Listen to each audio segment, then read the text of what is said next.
It's another beautiful Wednesday. Thank you for joining us on today's episode of the Women Series.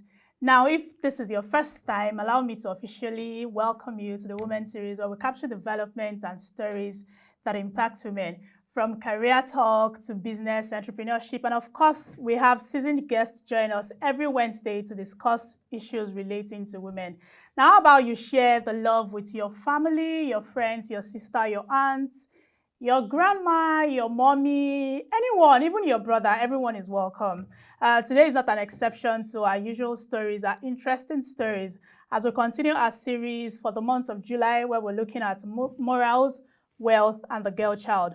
We remember the story of Veronica, who shared an emotional story about how her father abandoned herself and a sibling for 6 years ago. And since then, they've had to struggle and survive. And so it's just a story of thousands of children out there. I mean, it's a pathetic story, but of course, we have to learn from some of these things. And last week, we had a parent coach who came to talk to us about the need for parental education. And as much as we say that there is no manual for parenting, it is important that parents and intending parents are educated. And when I mean education, I don't mean the formal education where you go to school. I'm referring to your attitude, your character, your way of life, basically. Because the truth is, most people around now go about carrying baggage from their background and then plays out in their present life. Now, interestingly, we'll be talking about the impact of the society on the girl child today as it affects their morals and their thoughts about wealth. I have my friend with me, joining me today to have this talk. She is a media personality at the Laskidi 90.1 FM. I'm speaking with Chidinma Eliogu. Hello, Chidinma. Thank you for joining us today. It's great to have you. Hello, Ayo. Good afternoon. Good afternoon. How are you doing? Very well, thank you. And how's work? Work is great. Work is fine. Yeah, Taking that's it one step at a time. good to know. As much as I would have loved you to join me in the studio today, but the situation is what it is. But we make do with what we have. So before we proceed, I quickly want to say a big congratulations to the newly appointed managing directors of FCMB, that's the First City Monument Bank, Mrs. Yemisi Edo, and GT Bank, that's Guarantee Trust Bank, Mrs. Miriam Olusoya, and of course, the newly appointed president and chairman of council of the Nigerian British Chamber of Commerce, Mrs. Bisi Adeyemi. Congratulations to you all and wish you a successful administration.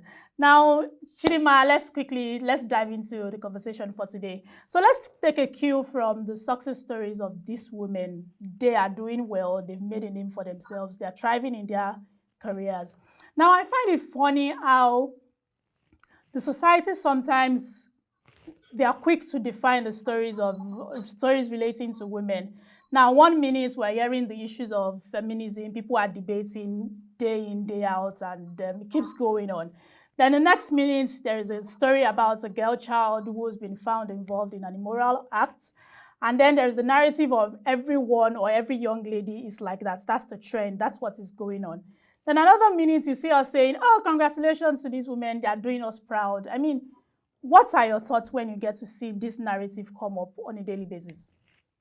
Thank you so much, Ayo, for that. The truth is, somehow in the question, you answered the question. It's the society, it's your opinion, it's a narrative, it's the stereotyping.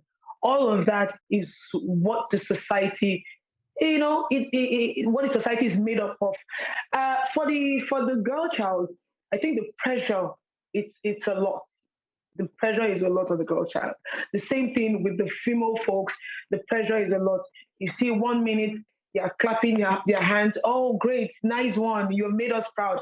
Well, first of all, saw the trend of Okonji-Iweala when she was appointed for the World Trade Organization. You know, the trend went on Twitter where people try to, dress like her. People felt like, oh, she's an inspiration. Another minute, there's a trend of, the Chidinma Ojukwu story that happened between she and the Super TV boss, and they're coming out to say, oh, girls are known for prostituting, having sugar daddy, smoking and drinking. So the truth is, there's just a lot going on in society, just a lot, especially when it borders around women or the girl child. But there is something that happens in Nigeria. Um, I want to streamline it to Nigeria, and it's basically the case of double standards. Mm. 1 minute, someone is saying this, another minute, the same person is, singing a different tone when it doesn't favor him or her. It's really sad, but at the end of the day, we just have to keep moving, striving, try to be better people. About the part of feminism, people still do not understand what feminism is all about. It's all about equality in ideas. Let the idea of the woman be the same as the idea of the man. It should not be, stomped down on because it's a woman. The woman should not be trampled on because she's a woman. It's not saying the woman is not the feminism is not saying the woman cannot get married. Feminism is not saying that the man is not the head of the home. So a lot of people seem to misconstrue the entire idea of feminism. Just today, I saw it on social media. The popular feminist was getting married, and a lot of people were saying, "Why should she get married?" That she was spreading false information. People do not understand the concept of feminism, and what they do not understand, they bash. Simple and short. What you do not understand, you cannot seem to have um, a clear-cut opinion about it. So feminism, a lot of people do not seem to understand it, and that is why sometimes I say we have a lot of angry women that pose as feminists. So if you understand the concept of feminism, then you will know that it's a good cause. It's a good cause, and feminists are actually fighting for the rights of women. That we need to be heard, regardless of our gender.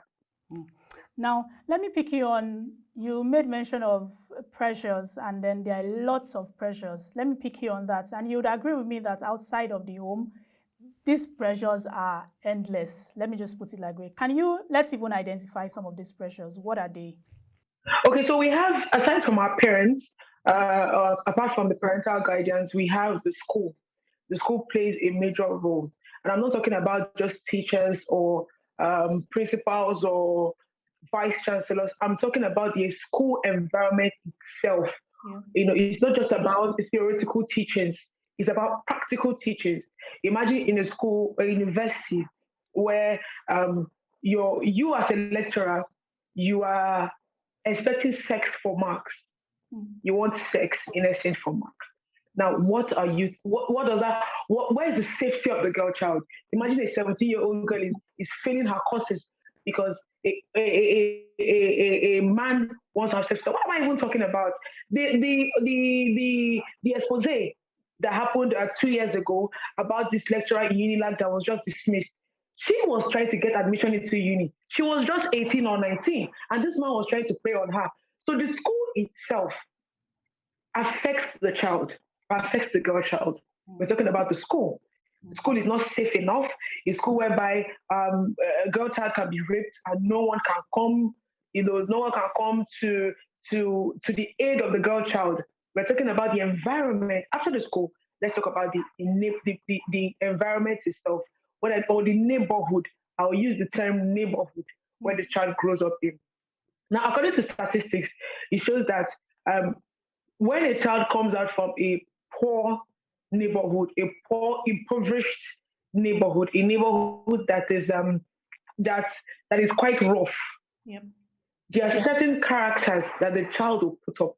I'm not just talking about the girl child. I'm talking about the Children. child as a whole, Yeah. where wrong things are normalized. When you see a child that comes out from a better neighborhood, a better environment, you see that level of freezing, it's literally not the same. Imagine bringing a child from a neighborhood where it's normal, it's absolutely normal to get pregnant at 16. Mm. It's absolutely normal to be a baby mama at 17.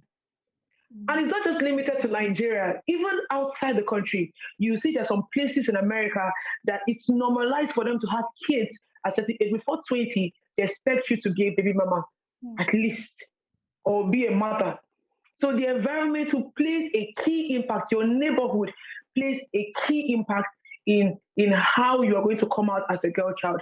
Are you going to come out a better person? Are you going to come out with this ideology that smoking and drinking is okay? It's all right to dance a particular type of song.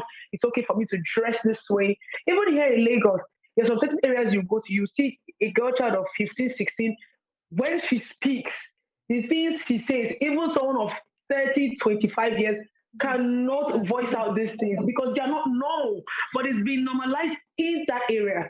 So the environment plays a key role in how the girl child turns out. And then moving forward, away from the neighborhood, away from the school, we are talking about peer pressure, the Yeah. pressure of. I think basically everyone has passed through this stage, and some people are still passing through this stage. Some people, even in their early 30s, late 20s, we're no longer talking about girl children. They still pass through peer pressure. There's still peer pressure. It's not just when we talk about peers, it can be peers in your 20s, in your 30s, in your 40s. There's this particular pressure to want to belong. You want to align with your peers. You don't want to look out of place. So because your mates are doing it, you want to jump on it. You want to jump on the trend. You want to feel among. And as a result of that, you end up doing things that you do not want to do. I think peer pressure is one of the biggest, issues we have. That is where you see a child from a good home turning wild because of peer pressure. But at the same time, while we still talk about peer pressure, let's not still forget that um, some of the time we still battle with youthful delinquencies, whereby the child gets to a certain age and, of course, they need to rebel. They think that anything the parent is saying at that point is just absolute, rubbish. So that part, some people have, I have gone through it. I think I when I mean, was I was 15, even going to ask 16. you that, do you have personal experience? What were your own personal experience when it comes to pressure? When it comes to peer pressure, I've had my experiences, but the good thing is that I think right from time I've always been firm. Mm. So I found that I'm not usually swayed by what my peers are doing or were doing at that point. But yes, peer pressure was real. It was happening. And then, but if it's about youthful delinquencies at a certain stage, for a certain age, you begin to rebel. Oh, of course, I rebelled. When I was 15, when I was 16, there were some unimaginable things. At that point, I felt like everything my mom was saying was just annoying.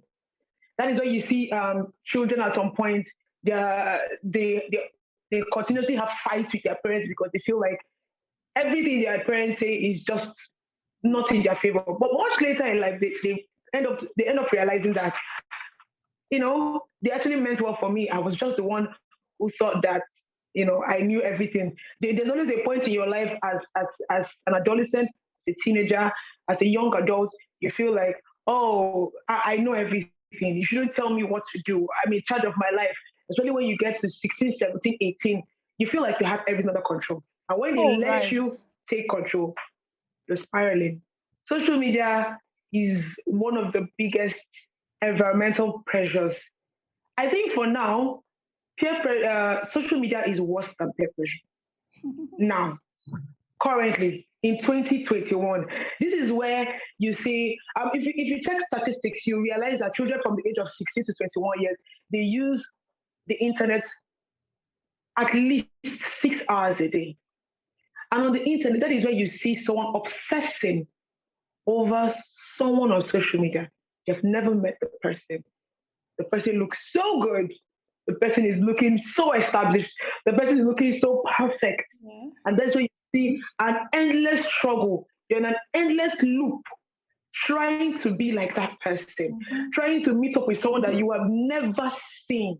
Mm. Social media is one of the biggest problems that it's crazy. It's crazy how and the truth is social media has come to stay. It has come to stay. Now even the games that children play, you need social media. You see people competing with someone that they have never met on social media for a game. Now that is not bad, but that is just a lower version of social media. Higher version, you see people attempting to be who they are not, twerking, smoking. The other day, I think last month, there was a video that went viral on students in Ikorodu. They saw them smoking a shisha. Yeah. And they put it out there on social media. Yeah. And how do they know all of these things? Because they saw it on social media. They felt it was cool for me to put this out here on social media. It's cool for me to smoke shisha. It's cool for me to drink. It's cool for me to twerk. and then they feel it's cool for me to have sex. So Mm. social media, it's a basic tool for information, but at Yeah. the same time, it's a menace. I know, right? I mean, how about we start turning most of these things into getting the positive sides out of all of these things? You've highlighted some of these things, and I really want you to talk about how we can move past these things. How can we deal with these menaces? How can we adjust all of these things, and then to favor the girl child in terms of morals, building their morals? All right. First of all, when it comes to peer pressure, I think the sole responsibility lies on the parents. Um, for me, I think part of the reason that helped me with peer pressure, I'm going to talk about my personal experience, was the fact that I never had issues of low self-esteem. Mm. It never happened to me because I I grew up with the right words coming from the mouth of my parents. Encouragement, appreciation, love. Those were present while I was growing up. So me becoming an adolescent or a youth, or currently I'm a youth or a young adult as at then, someone coming to me with, oh, you're not going to be cool if you're not going to be doing this. It was okay for me to talk to my parents about, Mom, do you think it's okay for me to do this? My dad passed at a very early age, so I was with my mom all through. I was very comfortable talking with my mom about, oh, they said we should go for a party. They said I saw some people smoking. There was this man that looked at me this certain way. Do you think it's okay? My mom was a teacher at that point, and I was very comfortable talking with her. A lot of our girl children, they're not comfortable talking with our parents. Mm. Facts. And when you're not comfortable talking to your parents, then you're comfortable talking with somebody else. Yeah. So if you're not talking to your parents, who are you talking to? You're talking to your peer. Mm-hmm. And your peer does not know as much as your parents would know. And at the end of the day, your peers are coming with advice that, or coming with the way that, oh, come, let's go to a party. Oh, let's head out somewhere. Or let's go to this, or smoke. Don't worry, if you drink, you feel this certain way. Because why? You're not just comfortable talking about this. Peer pressure or peer association is not bad, because at the end of the day, you need to associate with your mates, you need to learn, you need to work together. That's where you make good friendships and all of that. But when the pressure is insane, when the pressure is too much, then it's bad. For social media, like I said, or as I said, has come to stay. You cannot take it away. Mm-hmm. But how do you handle this? You need to be able to educate your child or your girl child that social media is completely different from the real life. Social media is just a perspective, one perspective that someone is willing to show you. It doesn't mean the person's life is perfect. And even if the person's life is perfect, there is no need for competition. There's no need to put yourself under unnecessary pressure to Mm. be like that person. That's where self-confidence comes to play. Eventually, even if you're very confident or something, your confidence will still shake at some point. Imagine you're 25 or you're 26, and someone is posting on social media saying, "Oh, I just bought it. I'm a house owner at 23. All thanks to God." And then you're asking yourself, "What am I doing wrong? I'm a first class graduate. I have a job. What am I doing? What am I doing?" Even if you're confident, the truth is, if you at some point your confidence will have to waver a bit. So you need to understand that people put things on social media because they want to put it on social media, not because it's necessarily true, not because the story is exactly the way you see it, but because it's social media. It's free to air. Anybody can put anything they want. I can post a car and say to God be the glory. I'm happy for a new car. It doesn't necessarily mean, or I can even get a new car. It doesn't. It exactly. So there is this unhealthy competition on social media, very unhealthy. And then you see people have turned social media to a marketplace. They'll say, oh, no offense to Kayamata sellers. You say, oh, if you have this herb, if you use this charm, someone gave dollars. If you use this one, so much pressure on the girl. I don't even understand what is going on. And then you see when you go to the comment section of these sellers, these people that sell these charms and everything, 95% are girls. Girls, 95%. Why? Why are you suddenly crazy about getting charms that will enable you to sleep with a man and get money? Mm. It's beyond understanding. It's a but lot. it still boils down to social media. It's a lot to do with, but there's a good side of social media. You can still boost your confidence from social media. You can boost your confidence from social media. You can actually get your role model, a good role model from social media. You can pick up good trends from social media. The same way Ngozi Okonji Iweala trended on social media. You can decide, oh, I want to be like her. And then you aspire to be like her. But these days, you see people aspiring to be, I don't know, I don't want to use the term, but you aspire to be, you see someone, you ask a girl, what do you want to be? I want to be an influencer. I'm not saying influencing is not, I'm not saying influencing is bad. Mm-hmm. But you need to ask yourself, what does it take to be an influencer? You ask somebody, what do you want to be? Say, I want to be an Instagram model. I'm not saying you can't make money off it, but we need to aspire to be more. I mean, yeah, that's I totally agree with you. Our time is fast spent. Can we just take your final thoughts and your advice to young ladies that have found themselves in such situation? How do they get themselves through this? How do they face it in life? How exactly do they go through this phase? Because of course it is a phase. What are your thoughts on that? I mean, what is your advice to them?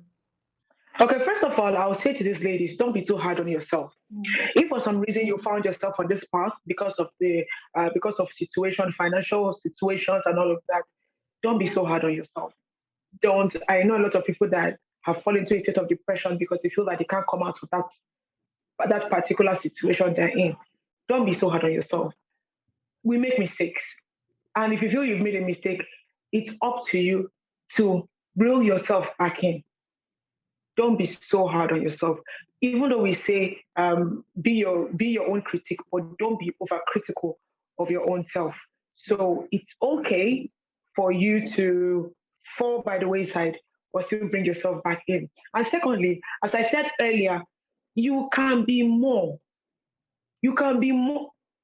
Some ladies, some our girl child these days, they are underachieving. If you see the rate at which I don't know, I think it has to do with social media. But they think, oh, I have to get to this. I have to stop here. If I exceed this level, I'm becoming too much. You can never be too much, girl. You can never be too much. You can be more. You can aspire to be more than a country. You can aspire to be the. Someone looked at me the other day and said, "Oh, you look so nice. The way you're dressing these days, you're looking like the president's wife." And I was quick to clear it. I said, I am not looking like the president's wife. I want to look like the president. I valid. don't know if you understand what I mean. Valid. That's valid. Don't aspire to it. I'm not saying you cannot be a wife. You can be a wife. You can be a How about mother, but you can be more. You can be a president. You can be a governor. You can be the Senate president. mm, You can be the Speaker of the House of Rep. mm, You can be more. There's nothing like I'm overachieving. No. Nowadays, you don't even say the sky is your limit. The sky should be your starting point. And then another thing I would say to the girls out there who have found themselves in this spot is it's never too late to start. You can be 25 and go back to school. It's never too late for you to start. You can be 30 and get your BSc. You might not go for National Youth Service, but you can get an exemption letter. You can pursue that career path that you want to pursue at the age of 35. You can get married at 40. You can have your kid at 45. It's never too late to start.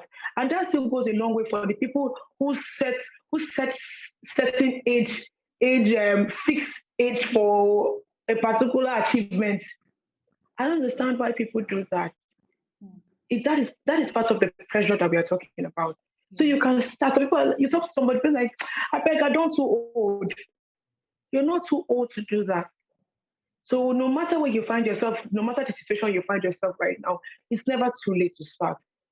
Right. Thank you very much. I mean, yeah, I totally agree with you on the fact that it is never too late to start, and don't put yourself under unnecessary pressure. Be ready to learn, unlearn, and relearn. I think that's like, yes, I think that's the way we end it on today's episode of the Women Series. Thank you very much, Chidinma, for stopping by. It was great speaking with you. Thank you for dropping all those nuggets. I mean, I'm going to tag them Chidinma nuggets, Chidinma nuggets, Chidinma nuggets. Thank you very much. Thank you so much. Thank you for having me. next week is definitely going to be the last episode on the women, on the morals, wealth, and the girl child series. So next week we'll be looking at we'll be celebrating good parenting. Don't forget to follow us on all our social media platforms. The handles are currently showing on the screen. And to learn more about your personal finance and to watch more of our videos, log on to www.prosharend.com. And until next week, thank you for watching.